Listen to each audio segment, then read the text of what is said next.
Something about me inspires many people to give me advice. Of course, like most people, different bits of wisdom come more germane at different points along the path of life. So we're including a variety of advice in this video. On some TV show long ago from someone whom I can't remember, I heard the words of Booker T. Washington. He said, "Cast your bucket down where you are." Now the story goes that a ship was in distress at sea. They were desperate for drinking water and sent out distress calls to passing ships. Washington said that 4 ships sent the message, "Cast your bucket down where you are." They did it and discovered that they were actually at the mouth of the Amazon River where their water was fresh, not salty like they had expected. Washington was in part encouraging his audience to make friendships and relationships with the neighbors, but I think of it as a call to take action where you can affect the greatest change, where you are right now. Focus your energies on changing your own world, your own neighborhood, not changing nations. My next bit of advice comes from Donald Rumsfeld, who was the purveyor of many memorable quotes. He said, "You go to war with the army that you have, not the army that you'd like to have or the army you wish you had." So many people don't act because the circumstances aren't perfect. I have a friend who's been divorced for a long time. She really wants to date again and she talks about it frequently, but she's waiting until she loses 20 pounds first. That 20 pounds has been there a long time. Go to war with the army that you have. Next, I have some advice that might be good for Donald Rumsfeld.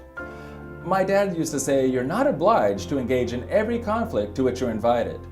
It reminds me of those times when I come into my boss, Mike Puretz's office with some cause or injustice which I feel needs some action, and Mike quotes our former athletic director, Dan Guerrero, when he says, "John, that's not the hill I want to die on." Sometimes it's best to choose your battles wisely. You choose the hills you want to die on. Choose the battles that are worth the fight.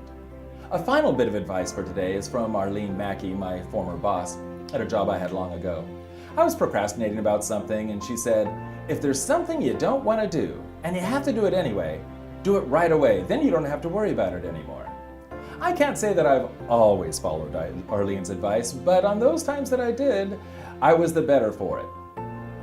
The message that stuck with me the longest, and I use it so often in my life because it's whether I'm dealing with a management situation, a client situation, or even in my everyday life, is a really good friend of mine just out of the blue turned to me and said, if you really don't like someone, you're going to have to get to know them better.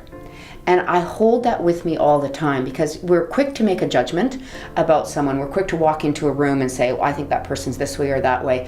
Or we're quick to have a short communication with somebody and we make a judgment about who they are. And that little voice always is in the back of my head going, before I judge, I need to get to know them better.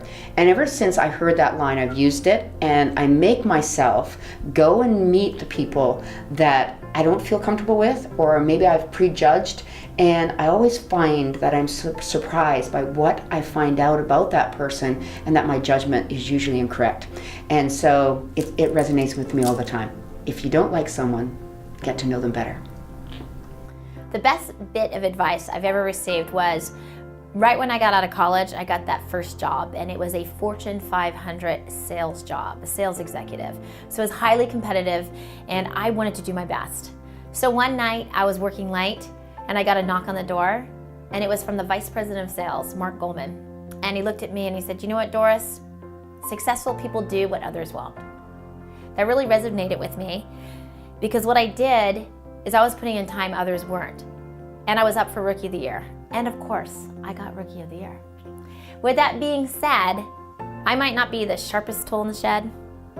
I might not have the most talent, but no one will outwork me to get the job done and to do it right. And I've taken this phrase, successful people do what others won't, and I've applied it to my personal, physical, spiritual, athletic life, and it's been the best advice I've ever received. I'm often asked what the best bit of advice is I've ever received, and I can tell you it came from a very dear friend of mine about 20 years ago when I first started working in this space as an educator and a presenter, where I had to get up in front of lots of people and I had to talk and try to impress them with, a presentation or a skill or a workshop in, health and fitness. And what she told me was something that I've used ever since, and it's been a milestone in my career that I always go back to. And she said to me, it's not helpful to hear a presenter or an educator or a teacher just explain something to you that's complicated or make something more complicated than it needs to be. It might show you how much they know, but it doesn't help the person that's in the audience. The art is actually in taking the complicated and making it simpler.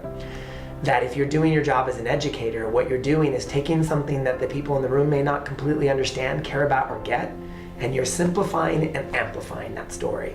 Taking the real nuggets of it and then turning the volume up on those nuggets so that the whole room full of people can understand what you mean, can be invested in it, and can really get it as a part of something they can use in their lives.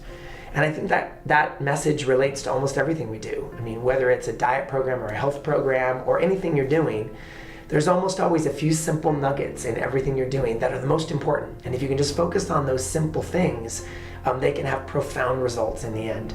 If I've got 25 complicated things to share with a room full of people and I don't get any of them across because they're too complicated, then I haven't won anything. But if I can get them to understand 3 of the most important principles, focus on that, I can see great success with a lot of people. And it works the same with individuals, to always find the nugget of the simplest thing that it is you can do, and then amplify that.